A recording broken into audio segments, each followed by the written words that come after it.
Hello बच्चों। तो आज के इस वीडियो में हम हीमोडायलिसिस की जो पूरी प्रोसेस है वो एकदम सिंपल से समझेंगे। इसमें मैं आपको थ्योरेटिकल और प्रैक्टिकल इन दोनों चीज़ों का नॉलेज आपको इस वीडियो में दूंगा।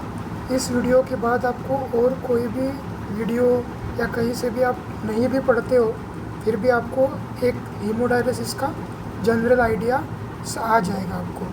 तो अभी हम शुरू करते हैं। सबसे पहले हीमोडायलिसिस का मतलब क्या है। तो देखिए, हम सबको पता है कि किडनी हमारे ब्लड को फ़िल्टर करती है ऐसे।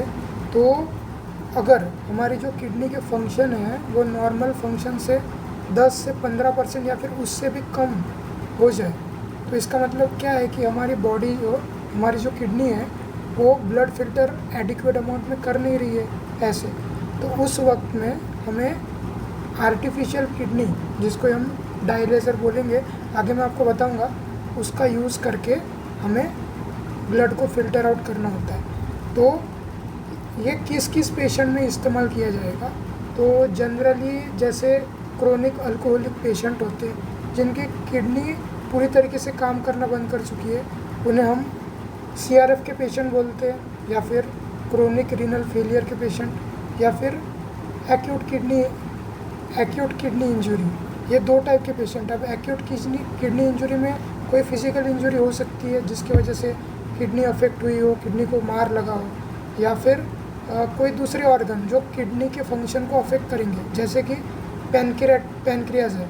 अब जनरली एक्यूट पैनक्रियाटिस एक कंडीशन है, इसके वजह से किडनी के फंक्शन को अफेक्ट होता है और पेशेंट की किडनी जो है वो ब्लड फिल्टर नहीं कर पाती। तो इसीलिए जब तक किडनी के फंक्शन वापस रिकवर ना हो तब तक हमें पेशेंट को डायलिसिस पे रख सकते हैं। लेकिन मोस्ट कॉमन केस जो कि क्रोनिक रीनल फेलियर का होता है, उसमें किडनी जो है उसको सिर्फ ट्रांसप्लांटेशन ही ऑप्शन होता है। जब तक दूसरी किडनी अपन ट्रांसप्लांट नहीं करते तब तक हमें कोई भी ट्रीटमेंट उस पेशेंट को नहीं दे सकते। इसलिए हमें उनको सिर्फ हीमोडायलिसिस करके उनकी लाइफ प्रोलॉन्ग कर सकते हैं। हीमोडायलिसिस एक कोई भी प्रकार की क्यूर नहीं है, कोई भी किडनी फंक्शंस को ठीक नहीं करती है। ये बस हम किसी भी पेशेंट को जब तक उसका किडनी ट्रांसप्लांटेशन ना हो तब तक उसकी लाइफ अपन प्रोलॉन्ग कर रहे हैं। तो अभी समझने के लिए सबसे पहले हम आपको प्रैक्टिकल बेसिस से बताता हूँ। जैसे कि देखो, अभी आप सिविल हॉस्पिटल जाओगे या किसी भी हॉस्पिटल जाओगे जहाँ पे हीमोडायलिसिस का यूनिट होता है, तो आप विज़िट करोगे तब आपको वहाँ के पेशेंट देखने के बाद पता चलेगा कि वहाँ पे जब भी कोई पेशेंट आता है तब सबसे पहले उनके वाइटल्स लिए जाएंगे, जैसे BP हो गया, उनका वेट हो गया, उनका टेम्परेचर हो गया ऐसे। तो अभी मतलब वहाँ के जो टेक्नीशियंस होते हैं वो एक्सपीरियंस्ड होते हैं। उन्हें वो मतलब बेसिकली कैसे डिसाइड करते हैं कि इस पेशेंट में कितना फ्लूइड बढ़ गया है बॉडी में जो हमें बाहर निकालना है। तो वो उनका वेट, सबसे पहले वेट करेंगे उनका। तो फॉर एग्जांपल मैं बताता हूँ कि किसी पेशेंट का वेट जो है वो 57 kgs अभी भर रहा है जब उनका वेट अपन कर रहे हीमोडायलिसिस के पहले। तो लास्ट टाइम जब उनकी हीमोडायलिसिस कंप्लीट हुई थी तब उनका वेट लिया जाएगा। तो उस टाइम उनका वेट फॉर एग्जांपल 55 kg था। तो इससे अपने को ये समझ आता है कि उनका वेट लास्ट टाइम के हीमोडायलिसिस से अब तक 2 kg बढ़ा है। तो फिर जो टेक्नीशियन होते हैं वो अंदाज़ा लगाते हैं कि अराउंड 2 लीटर का जो फ्लूइड है उनके बॉडी में जमा रहा होगा, तो फिर उस हिसाब से वो मशीन सेट करेंगे ऐसे। तो और जनरली आप पिटिंग एडिमा के बारे में जानते हो, जब भी किडनी फंक्शंस होंगे, किडनी के फेलियर होंगे, तब बॉडी के लोअर पोर्शन मतलब लिम्स होते हैं नीचे के, वहाँ पे स्वेलिंग होती है, एडिमा होती है, पिटिंग होती है। मतलब उसे अपन प्रेस करेंगे तो वहाँ पे एक पिट फॉर्म होता है, वो धीरे धीरे भरता है। उस हिसाब से भी वो अंदाज़ा लगाते हैं कि कितना फ्लूइड भरा होगा पेशेंट में ऐसे। वो एक्सपीरियंस के साथ ही आता है, लेकिन जो वेट का जो है वो अपन उससे ठीक ठाक अंदाज़ा लगा सकते हैं। अब उसके बाद जो मशीन है वो सेट करेंगे तो उसमें अराउंड 3 से 5 घंटे तक प्रोसेस चलती है पूरी ऐसे। और अभी नॉर्मली जो है अपन पूरी प्रोसेस आराम से समझेंगे।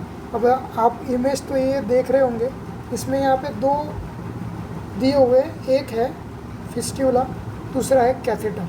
तो अभी जनरली क्या होता है कि जब भी हम किसी भी पेशेंट का हीमोडायलिसिस करेंगे तो वो 2 तरीके से किया जाता है, मतलब 2 तरीके से बॉडी में इंसर्ट किए जाते हैं ट्यूब्स। तो सबसे पहले हम फिस्टुला के बारे में जानेंगे। इसको एवी फिस्टुला भी कहा जाता है। तो इसमें क्या होता है जनरली, देखिए यहाँ पे अपन ये हैंड देख रहे होंगे आप, उसमें क्या है कि जो आर्ट्रियल नीडल होती है जो कि ब्लड लेके जाती है टू द मशीन, और दूसरी जो वेनस नीडल होती है ये वाली, ये क्या करती है, ब्लड लेके आती है, प्योर फॉर्म ऑफ ब्लड वापस लेके आती है। अब एवी फिस्टुला का मतलब क्या होता है, देखिए जनरली जो अपन प्रोसेस कर रहे हैं हीमोडायलिसिस की, उसके लिए ब्लड का जो फ्लो रेट है वो ज़्यादा होना चाहिए ताकि अपन प्रोसेस जो है एकदम आसानी से हो सके, बहुत ज़्यादा टाइम ना लगे ऐसे। तो इसलिए क्या कहते हैं, सिर्फ वेन या सिर्फ आर्टरी से अपन ब्लड लेंगे तो ब्लड फ्लो कम होगा। इसकी वजह से क्या होता है कि जो एवी फिस्टुला है ये सर्जिकल प्रोसीजर होती है। इसमें जो वेन और आर्टरी है इन दोनों को सर्जिकली कनेक्ट किया जाता है। अब इससे क्या होगा कि इसकी थिकनेस बढ़ेगी, इसकी डेप्थ बढ़ेगी, इसका जो ब्लड फ्लो का रेट है वो बढ़ेगा, जिसकी वजह से अपनी जो प्रोसेस है वो एकदम आराम से होगी ऐसे। तो अभी इसमें वही है, सर्जिकली प्रोसीजर किया जाएगा, वेन और आर्टरी दोनों को सर्जिकली जॉइन किया जाएगा ऐसे। अब ये सर्जिकल प्रोसीजर है, तो अब प्रोसीजर करने के बाद जस्ट तो अपन उसको हीमोडायलिसिस कर नहीं सकते। तो इसमें क्या होता है कि 1 से 4 महीने का मैचुरेशन पीरियड होता है, जिसको अपन फिस्टुला मैचुरेशन बोलते हैं। इसमें अपन तब तक अपने को रुकना पड़ता है, तब तक अगर पेशेंट को हीमोडायलिसिस की ज़रूरत है तो फिर अपन कैथेटर का इस्तेमाल करते हैं, वो मैं थोड़ी देर के बाद आपको बताऊंगा कैसे।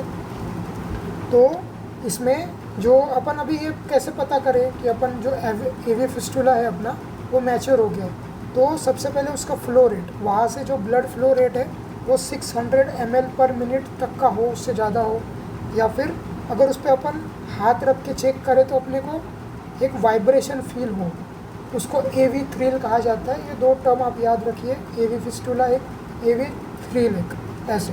तो उसमें जो सबसे ज़्यादा जो अपने को वाइब्रेशन फील हो, पीक वाइब्रेशन, तब अपन बोल सकते हैं कि ये फिस्टुला है, ये डायलिसिस के लिए रेडी है, अपन इससे हीमोडायलिसिस पेशेंट का कर सकते हो ऐसे। तो अभी जो ये आपको डाउट हो सकता है कि इसमें वेन और आर्टरी कौन सी यूज़ की जाती है। तो जनरली जो वेन होती है वो सिफेलिक वेन होती है, और जो आर्टरी है वो रेडियल आर्टरी है ऐसे। तो अभी उसके बाद दूसरा कैथेटर। अभी जनरली मैंने बोला कि जो फिस्टुला है वो सर्जिकल प्रोसीजर है, तो जब तक अपना फिस्टुला मैच्योर नहीं हो जाता या फिर किसी पेशेंट को अर्जेंटली हीमोडायलिसिस की ज़रूरत है तो उसमें अपन कैथेटर यूज़ करेंगे। और देखो यहाँ पे क्या बोला है कि ट्यूब जो है वो नेक में, चेस्ट में या फिर लेग में, ये 3 जगह इंसर्ट किया जाएगा। यहाँ पे सिर्फ वेन में इंसर्ट करेंगे अपन, आर्टरी में नहीं करेंगे, क्योंकि आर्टरी का जो प्रेशर है वो बहुत ज़्यादा होता है। गलती से अगर ये जो वेन है इसमें से कोई भी वेन पंचर हो जाए तो बहुत ज़्यादा ब्लड लॉस हो सकता है, इसलिए अपन सिर्फ यहाँ पे वेन का इस्तेमाल करेंगे। तो यहाँ पे देखिए कैथेटर कैसे होता है, उसके 2 एंड होते हैं, एक से जो ब्लड है वो मशीन में जाएगा और एक से जो प्यूरिफाइड ब्लड है वो वापस आएगा ऐसे। तो इसमें एक ही अंदर की ओपनिंग एक ही होती है, बाहर इसकी 2 ओपनिंग होती है ऐसे। तो इसमें अभी ये जो वेन यूज़ करते हैं, ये कौन से वेन यूज़ कर सकते हैं। तो अब ये जो नेक है, नेक में जो होती है वो इंटरनल जुगुलर वेन यूज़ की जाती है। चेस्ट रीजन में जो होती है वो सबक्लेवियन वेन यूज़ की जाती है, और इनर थाई या लेग रीजन में जो है वो फीमोरल वेन यूज़ की जाती है। अब जनरली आप इस राइट वाली डायग्राम में देख सकते हैं, यहाँ पे जो सबक्लेवियन आर्टरी नहीं सॉरी यहाँ पे सबक्लेवियन वेन दिख रही है, और दूसरी जो है वो इंटरनल जुगुलर वेन दिख रही है। तो ये 2 वेन जो है ये अपन नॉर्मली अपर पोर्शन में यूज़ करेंगे, और नीचे इनर थाई में अपन फीमोरल वेन का यूज़ करेंगे ऐसे। तो अभी आपको ये तो आइडिया आ गया होगा कि जो डायलिसिस की मशीन है वो एक्चुअली ह्यूमन बॉडी के किस पार्ट में कनेक्ट की जाएंगी ऐसे। अब इसके बाद अपन जो पूरी प्रोसीजर है वो पूरी प्रोसीजर समझेंगे। सबसे पहले ये देखिए, यहाँ से समझाता हूँ मैं आपको। तो सबसे पहले जो ब्लड है वो आर्टेरियल नीडल से ब्लड जो है बाहर निकलेगा, उसके बाद इसके थ्रू ब्लड मशीन में जाएगा। देखिए यहाँ पे प्रेशर मॉनिटर किया जाएगा, प्रेशर मॉनिटर करना बहुत इंपॉर्टेंट है।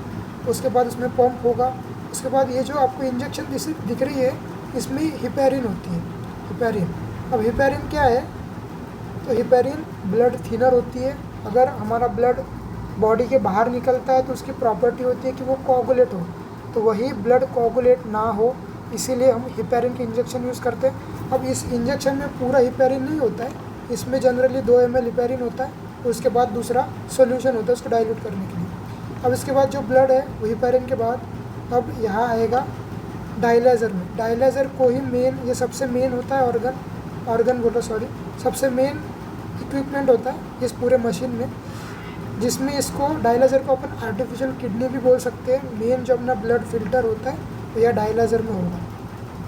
अब इसके बाद जो ये सेमी परमिएबल मेम्ब्रेन होता है, ठीक है, तो इसमें बात एक साइड में इसको इलेक्ट्रोलाइट्स होते हैं, दूसरे साइड में अपनी ब्लड होती है। तो यहाँ पे जो ब्लड है अपना फ़िल्टर आउट हो गए, यहाँ पे जो एक्सेस वेस्ट प्रोडक्ट है वो ड्रेन हो जाएगा, और जो क्या बोलते हैं फिल्टर हुआ ब्लड है वो वापस इधर अपना दूसरे बॉडी की तरफ भेजा जाएगा।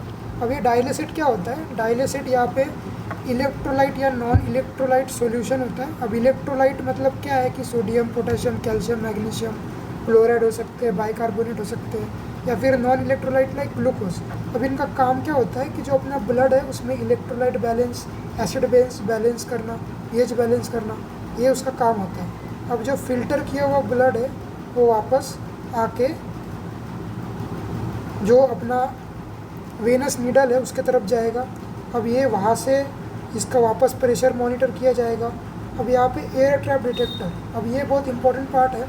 जब भी अपना ब्लड जो है वो फिल्टर होकर अपने बॉडी में जाए, उसके पहले वहाँ पे अपने को देखना पड़ेगा कि उस ब्लड में कोई एयर तो नहीं है, कोई एयर के बबल तो नहीं है, इससे एयर एम्बोलिज्म इसका खतरा होता है। अब एयर एम्बोलिज्म मतलब क्या है कि अपने बॉडी में अगर एयर बबल एंटर करता है, जैसे अगर हार्ट में एंटर करेगा तो कार्डियक अरेस्ट कॉज कर सकता है, अगर वो ब्रेन में एंटर करता है तो वो स्ट्रोक कॉज कर सकता है, ऐसे पल्मोनरी एम्बोलिज्म हो सकता है अगर लंग्स में एंटर करता है। तो इसीलिए बहुत ध्यान रखा जाता है कि बॉडी में बबल, एयर बबल एंटर ना हो, ऐसे। अब इस तरह जो फिल्टर किया हुआ ब्लड है वो वापस अपने बॉडी में छोड़ा जाएगा। अब ये 2 प्रोसीजर है, इसमें आपको कैथेटर के सिंपल प्रोसीजर है, एक से जो ब्लड है अनफिल्टर ब्लड वापस लिया जाएगा और फिल्टर किया हुआ अंदर छोड़ा जाएगा, ऐसे। बाकी पूरी प्रोसीजर ये एकदम सेम होती है, ऐसे।